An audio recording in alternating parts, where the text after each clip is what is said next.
Hey guys, Will from Project BRZ here. Thanks for watching again. Today I'm going to run you through the boost pressure, oil pressure and air fuel ratio gauges that I recently installed in the car. A few of you might have seen a couple of pictures of them floating around on Instagram and Facebook. So in this video I thought I'd show you what they look like when they start up and when they shut off, and roughly how they're installed as well. Now the installation method will depend on a few different things, but what I'll do is I'll do my best to run you through the basics so that you can see how your application would apply on your car with whatever gauges you have. So let's get into it.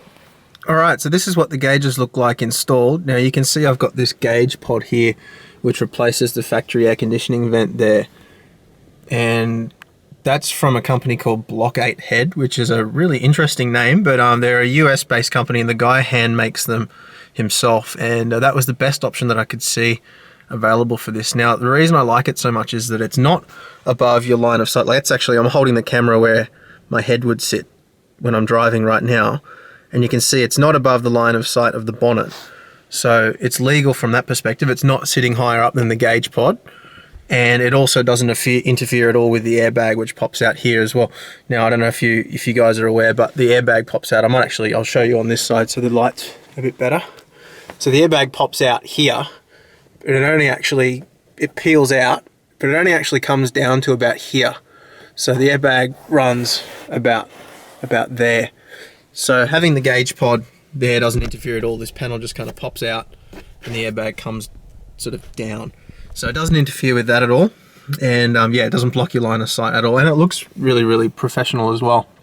I'll include a couple of photos here so you can see in a bit more detail, and also what it looks like when you start up and when you stop with the Defi gauges. Now I've got Defi racer gauges installed for the boost pressure, vacuum and oil pressure. Now these don't require the separate control module that a lot of Defi gauges do, and so what this means is that you've got a dedicated sensor for each gauge, and you wire them into your car's electrical system independently. So the way I wired it up was, and then also there's the air fuel ratio gauge, which is a grams gauge, and you can see my reflection there. Hi. So you see that in the video of it launching as well. So relatively simple to install. I've never actually installed gauges before, so I was learning from scratch as I went. But I won't walk you through the actual installation because it is kind of pokey and tricky. But what I'll do is I'll run you through how I did it.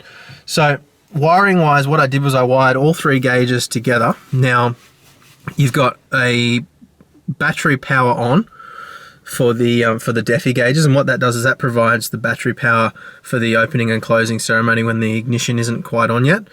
The grams gauge didn't actually require battery, so all three of them require a positive line from your ignition, and then they also all require the illumination wire as well. So that's pretty standard for most gauges, and what that allows you to do is have the gauges dim when you've got your headlights on.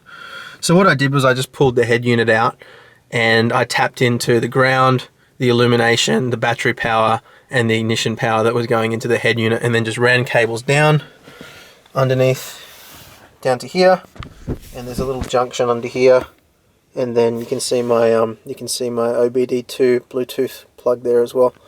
And then simply ran the cables up and into the dash. Now the pod itself, relatively simple to install as well. You just kind of pry the corner and it pops up. There's a clip here. Actually, what I can do is I can show you on the one that I took out. So it goes this way around. So there's a clip there. You've got to kind of pop that with a pry tool, and then these clips kind of just pull out on these sides. So it pops up and then it slides out the back there. So it kind of goes up and then slides out. So it does require a bit of force to kind of pop it initially. But once you do that, it's pretty simple, and you can see there I didn't damage it at all taking it out, and also didn't damage the dash at all taking it out. So let's jump into the engine bay and I'll show you how the wiring is done on that side.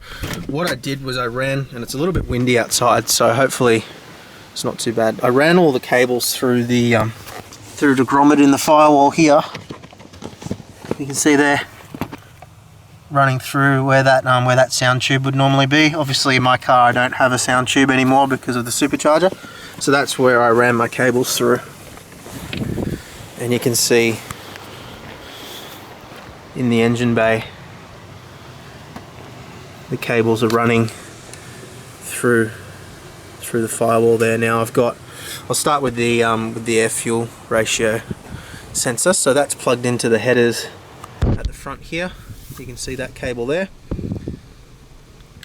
Now what that means is that one of your O2 sensors for your engine, for your tuning, is removed. So you can see there my rear O2 sensor has been removed.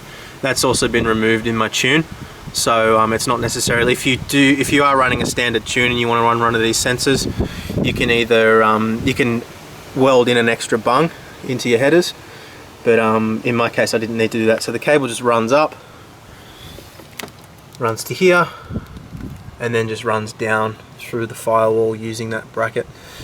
So that's the air fuel ratio sensor, so that's really straightforward.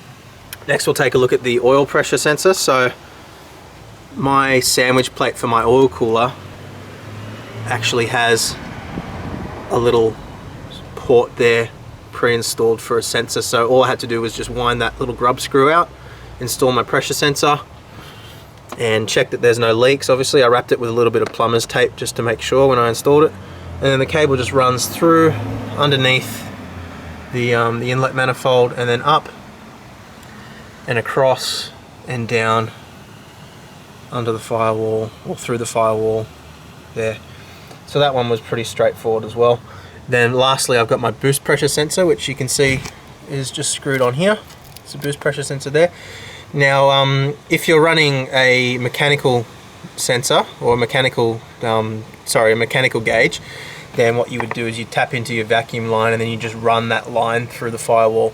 But in my case I've got the sensor, so I've just run the wiring again up and over. You can see it runs up, over, down, and then it just runs through the firewall. The vacuum line runs out of the bottom of the sensor and then up into this little T-piece here. So it goes in line with basically your blow-off valve line. So I've got the T-piece that I originally installed for the blow-off valve here, which goes into the vacuum line, and then a secondary T-piece there, which that line there runs back to my blow-off valve, and then that line there runs to my pressure sensor. So it's as simple as that for the install, guys. It's really not as hard as a lot of people think. Obviously, if you don't have, the hardest thing will be if you don't have a existing port to tap in with your oil pressure sensor, then you'll have a little bit more trouble than I did. There are a couple of ports that you can use in the engine bay. You can't really see them on my car with the supercharger installed, but they are there. You can get to them. So that's what that looks like. So we'll close that off.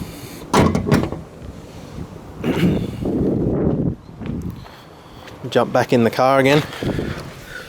So yeah, it's as simple as that, guys. Really not hard to install at all. Took me, including all the soldering of the power cables from the dash and removing the head unit to install it, probably all up about 2 hours, and that was having never done it before and having to sort of try and figure out where I was going to run the cables. Now in terms of running the wiring up into the dash, you just simply go up underneath, and what I did was I dropped a cable down through the vents here and down through the vent here as well. Now you need to drill a little hole in your existing vent here behind this pod so that you can drop your cable through. Now the cables for this gauge unfortunately were quite thick. Other gauges would be slimmer. So you just drop a cable down underneath, and then you can tie your or stick your new cables to it, and then just pull it back up through, and that brings the lines up through with it. So that's the easiest way to run the power and the sensor wiring. This pod itself, the original one, just kind of pulls out. You just kind of put 2 fingers inside and just pop it. It pulls out relatively easily. And then the ATI pod, which is what this is, comes with instructions for how to install it. But it's really simple, and you can see there I've got a spacer in there as well that's actually designed for a 60mm, but then it comes with a spacer for a 52mm gauge, which is what that is. So that's what it looks like installed, and what I'll do is I'll give you guys a couple of power runs so you can see how the gauges function under boost conditions, and what it all looks like.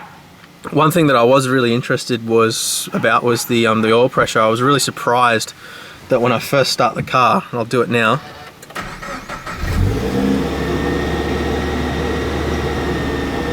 the oil pressure is actually really high. It sits up around about 110 psi even at idle. And then once the engine's warmed up fully, that pressure sits almost down to 20 pounds when the engine's under idle. So it goes to show you just how much of a difference the oil temperature makes. Obviously the colder the oil is, the thicker it is, the viscosity is thicker.